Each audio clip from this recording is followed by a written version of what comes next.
Afternoon, everybody. What I'm going to do is I'm going to give you some stats initially on the portfolio. I'm going to talk to you about leasing activity during the year. I'm going to go through what's happening in the property management division. I'm going to talk about acquisitions and disposals, a bit about development, and then I'm going to give you a scenario, essentially a scenario or position as at August, and then two scenarios thereafter. Firstly, the portfolio at the moment, the value is approximately 24 billion rand, 251 properties, not much different from last year. Total GLA of 3.1 million. It seems that whatever we do in terms of acquisitions and disposals, we always end up at around 3 million square meters of space. What's new this year is that retail for the first time is about 40% of the portfolio. Previously, I think offices is approximately 41. Previously, offices was closer to 50%. There's a significant change. 65% of the portfolio is in Gauteng, which I think has been the case for a while. The top 20 properties make up 35% of the portfolio by value. 31% of the portfolio is single-tenanted, and the top 20 tenants contributes 46% of the monthly rental, with government contributing 16% of that, and 32% of the office rental. And A-grade tenants contribute 63% of the gross monthly rent. Okay, insofar as leasing is concerned, we talk about the lease expiry profile first. For the first time, we find ourselves in a position where our lease expiry profile, we have less than 20% by GLA of leases coming up for renewal every year. Going forward, we're not going to be in a position where we have 800,000 or 900,000 square meters of space to let, thankfully. So going forward, the monthly leases are, I think, as most people know, essentially the outstanding government lease agreements, which makes up the 8% of monthly space. The 2014 profile looks like about 8 to 9% of the portfolio by GLA that will come up for renewal. Just going on to tenant retention, as Mark indicated, we have a division that concentrates purely on the retention of tenants. From a national retailer perspective, we meet with their property division quarterly and look at renewals, what's happening in their industry going forward, what's happening with our developments, et cetera, et cetera. We've also started a process where Mark and I and Antoinette Coetzee, our retail analyst, go to see the executive of the various national retailers, essentially to try and understand their strategy at board level so that we can try and align ourselves with what their intentions are.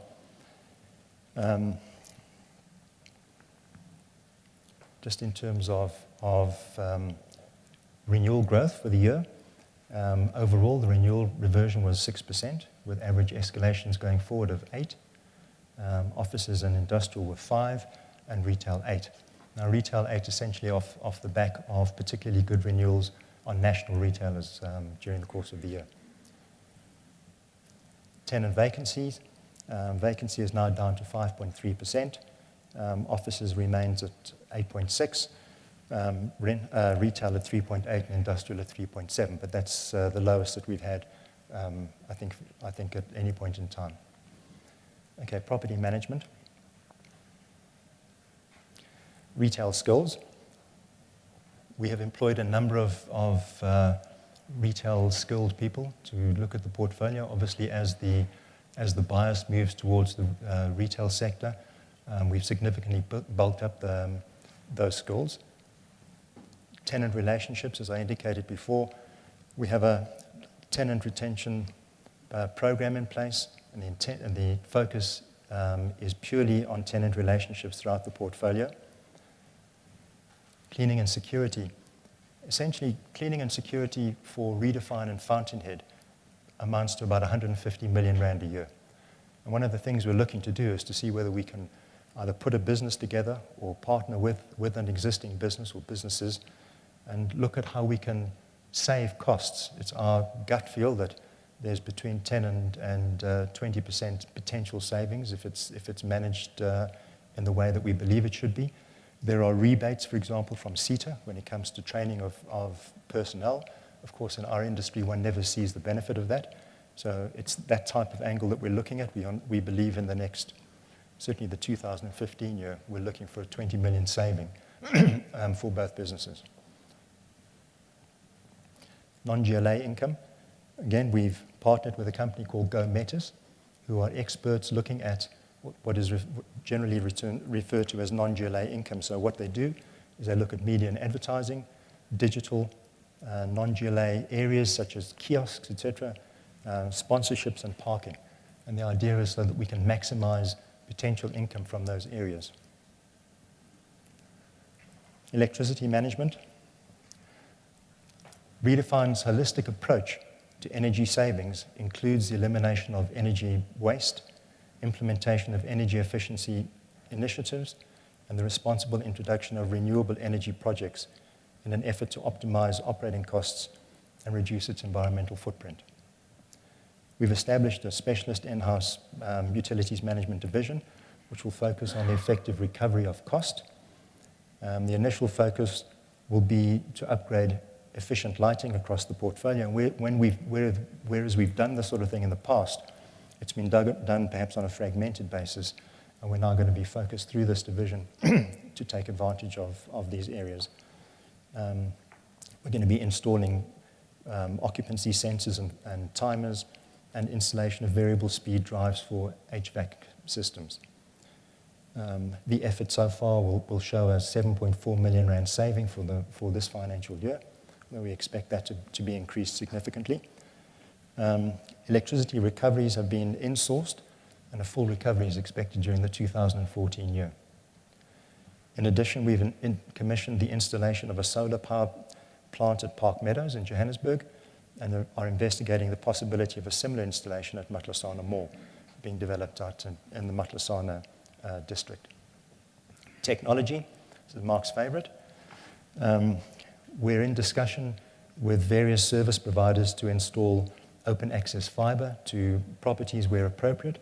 That'll allow tenants access to high-speed data services at lower costs and various other benefits that come with that. We're installing Wi-Fi in various shopping centers and certain of the office blocks. And then we're going to be creating shopping center-specific apps for smartphones and tablets. And that'll provide general shopper information, location-specific comparative advertising, shopper movement, location of parking, etc., etc. So you'll be driving to a shopping center, you want to know where you can park, you can pick that up on the app. You could be in a shopping center looking to buy a pair of jeans at Edcon, and if Markham's decided, for example, that they wanted to advertise over the app, you could be standing at Edcon and looking at comparable prices at other stores in the center. And there's that type of thing that we're looking to do. Okay, moving on to development. The competitive tender market continues to weaken as contractor order books fill. Commercial building costs are expected to rise by approximately 7.5% this year, which will place upward pressure, obviously, on required rentals to achieve acceptable development returns. A specific focus of ours over the last 2 to 3 years has been the upgrade of properties within the portfolio. Current projects have an approved value of 619 million at an average yield of 9%. And some of the portfolio activity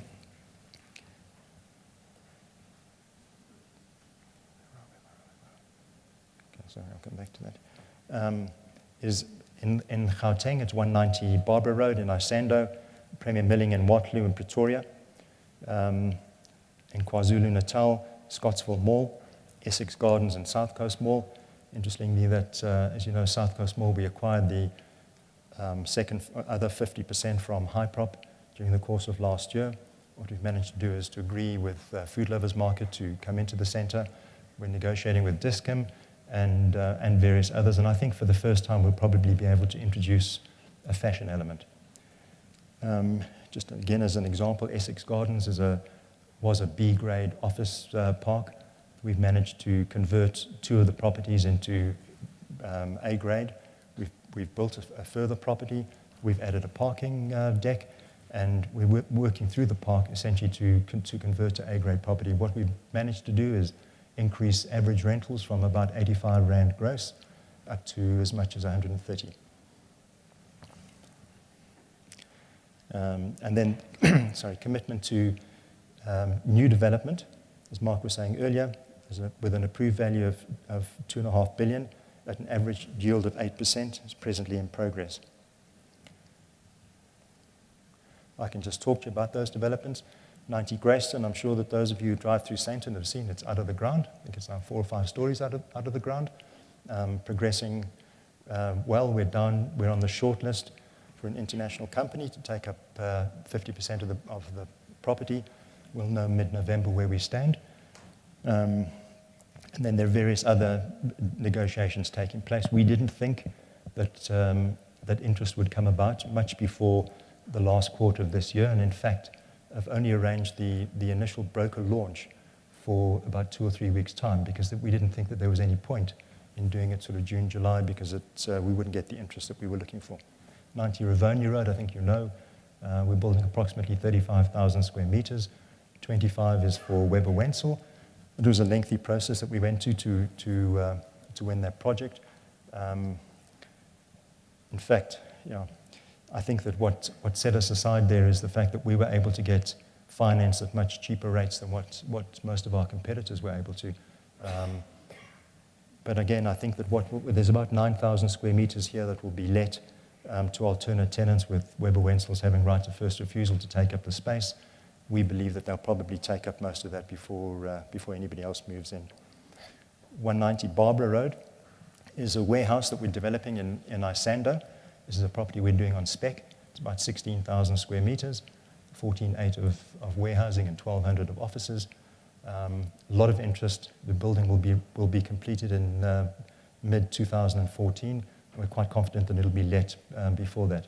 As you know, warehousing has really been the name of the game with industrial over the last couple of years, and it's particularly well located in Isando. Essex Gardens is the property I talked about a short while ago, office block, and then Standard Bank Centre, I think you know, we're putting on new facades, we're adding parking decks. It'll have just less than 4 bays per 100. I think is the highest parking ratio of any property on the foreshore in Cape Town.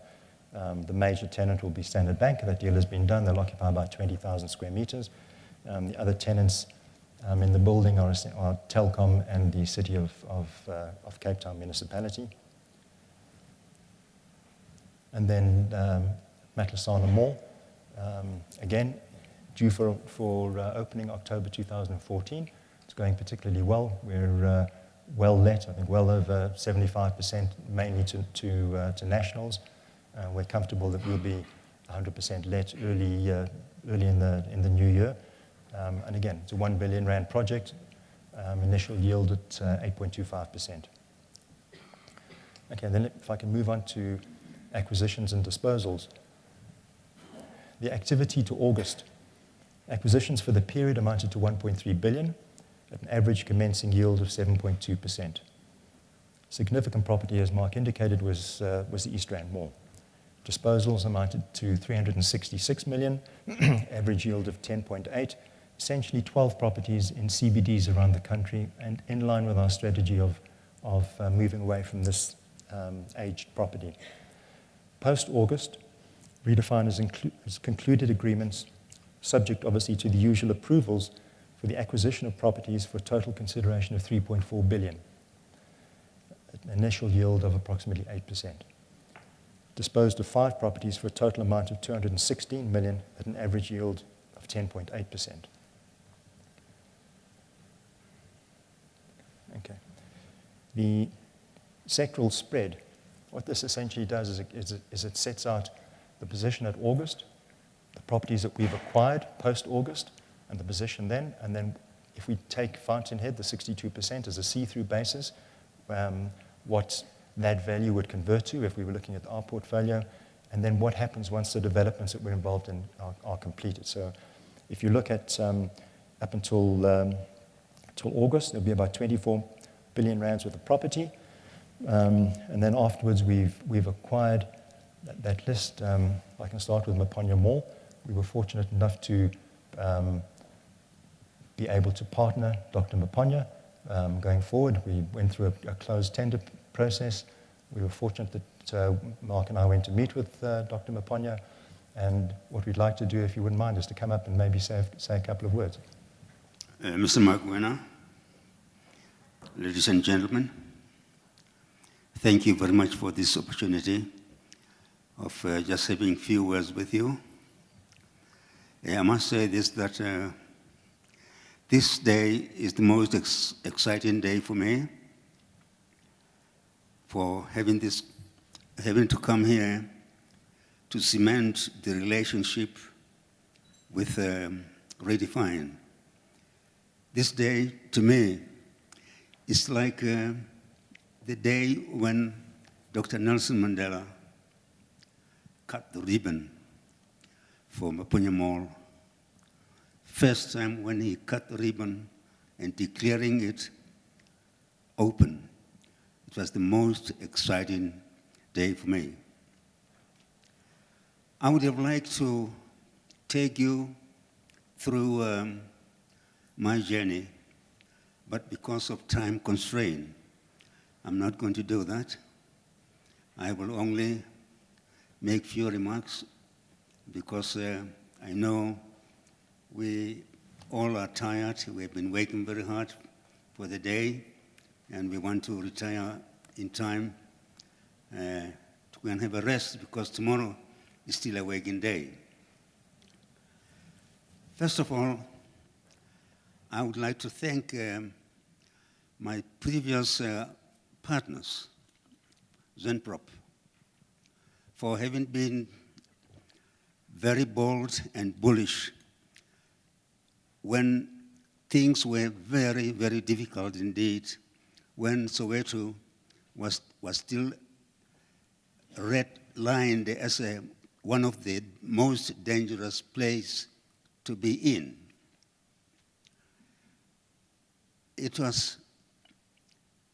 My journey was a 27 years journey when I had the dream of wanting to put up a mall for the people of Soweto. And when I had this dream, everybody did not believe that I was actually dreaming. They said to me, it looks like you're now beginning to be mad because nobody believed that a mall of the standard and the size of Maponya Mall would actually ever been built in a place like Soweto. And nobody believed that a mall of that size and that standard would be a successful mall as it is today.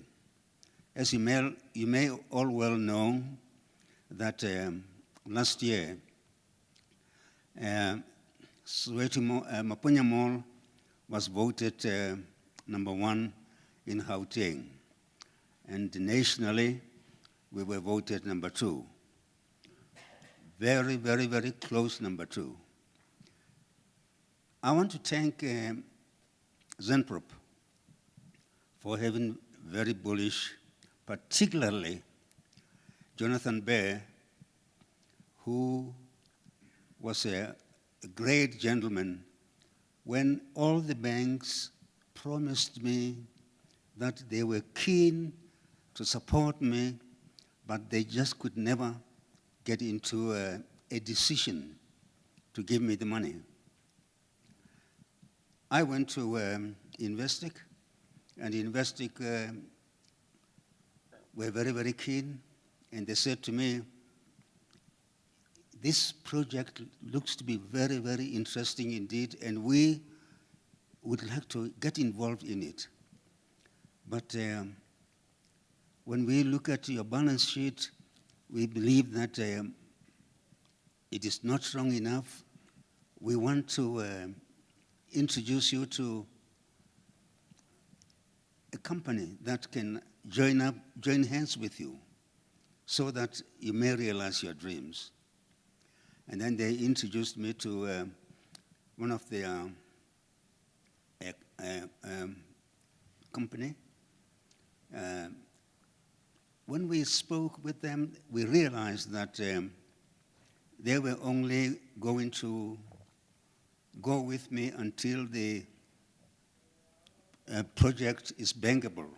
And when it's bankable, they are going to get out.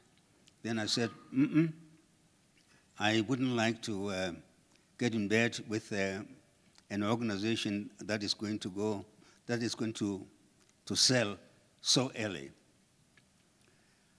Then I looked around and I was introduced to Zenprop. We had a meeting with Zenprop, 2 meetings. The meeting broke, and I was walking away, angry. As I got into my car, driving away, Mr. Jonathan Bear came running and he said, "Will you please stop?" And I stopped the car, and he said to me, "You must be very disappointed indeed." I said, "Not only disappointed, but I'm very angry that you guys wasted my time. I was talking to other people, and I believe that I could have made a deal with other people." He said, come back, please, let's talk. When I went back, we started engaging, and he said to me, "Look, I am going to take over the chairmanship of this meeting. On Monday, I'm going to lock the room. Nobody's going to go out of that room until we get a decision." And indeed, when that Monday came, Mr. Bear was the chairman of the meeting, and in that meeting, that is when we concluded the deal, and he took a telephone and conducted a gentleman of the CEO of Investec. He was in London. We made an appointment for Wednesday. Come Wednesday, a meeting. A deal was struck within a week thereafter. We got money. It was a bit of expensive money, but nevertheless,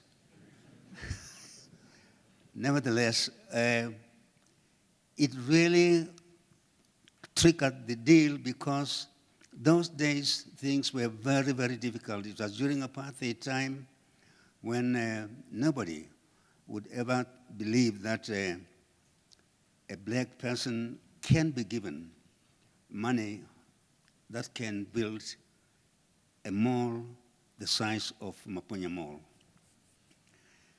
Fortunately, I got into bed with a very good gentleman who understood where I wanted to go. When we started talking, I said to them, I don't want to build a warehouse. I want to build a mall that can stand anywhere in the world. Then I told them,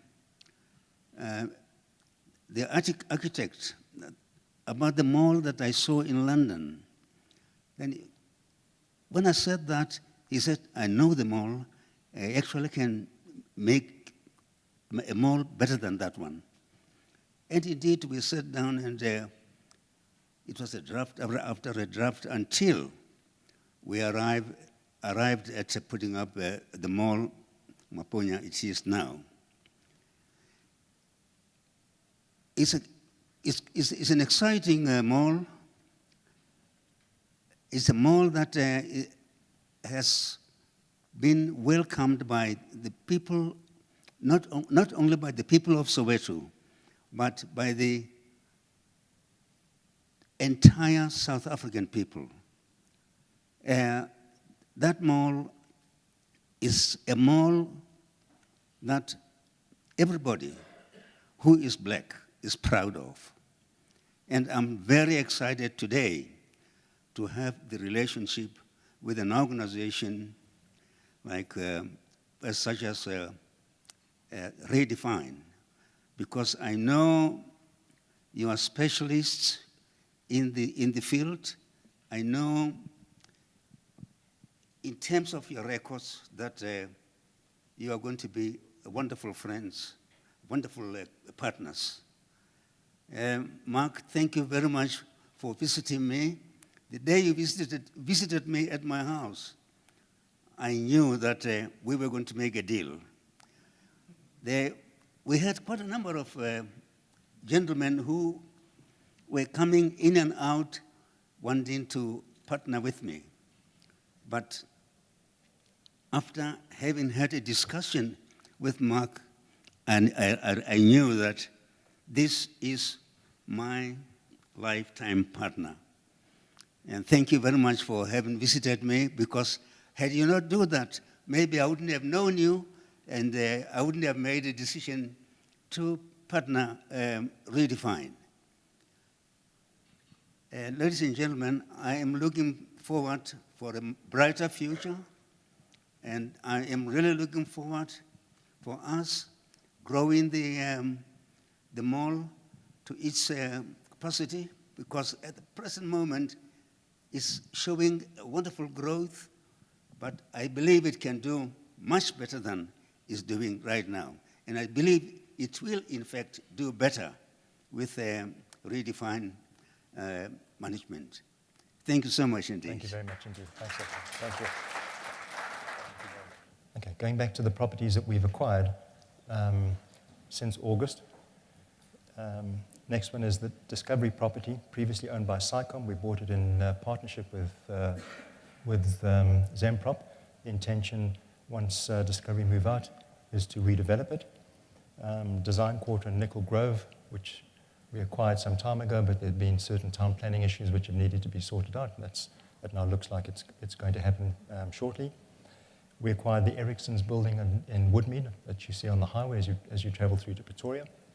Ellerines in Cato Ridge, which is a large distribution center, and 50% of the new Alexander Forbes property in Sandton. So if you take that, you take off the government portfolio of about 2.2 billion, and you look at the donut in the middle, essentially what that shows you is our retail portfolio then starts to look at 43%, and offices reduces to 37%. If one then looks at the Fountainhead investment and the developments, 90 Grayston and 90 Rivonia and Matlosana, and you look at essentially the shape of the portfolio once that's happened, we'll have a 33-odd billion rand portfolio with 50% of the portfolio invested in the retail sector. Okay, then just a brief overview of the top 10 properties by value at 31 August, I think you're all aware of. I think what that shows is that East Rand Mall is obviously the most expensive, and for the first time, Golden Walk has been knocked off the perch. Going forward, and looking at the scenario that I discussed earlier, that's the nature of the top 10 properties. It'll be about 9 billion rands worth of in value, and predominantly retail. And then I just have some sector comments, if you like. This is not intended as a macroeconomic discussion. It's just a couple of comments that we have discussed around the office. The first one is that nationals will continue to take up space. Various brands have indicated that they'll take up between 3 and 10%. There is a growing presence of international brands, and that will create opportunities for certain new developments, expansions, and competition for existing centres. Although relatively unknown brands will battle to find prime premises. There are a number of brands that are relatively unknown coming into the country, and it's our opinion that they will battle to find space within the larger regional centres, and that they're not going to differentiate one centre from another. The cost of occupancy ratios will continue to rise, and as pressures on consumers, for example, toll roads, will place pressure on rentals, particularly the line shops. Will Pick n Pay's move to a central distribution allow landlords to convert low rental storage space into higher level retail space? I'm not sure. It's something that we're looking at. It might not be that easy to convert, but possibilities.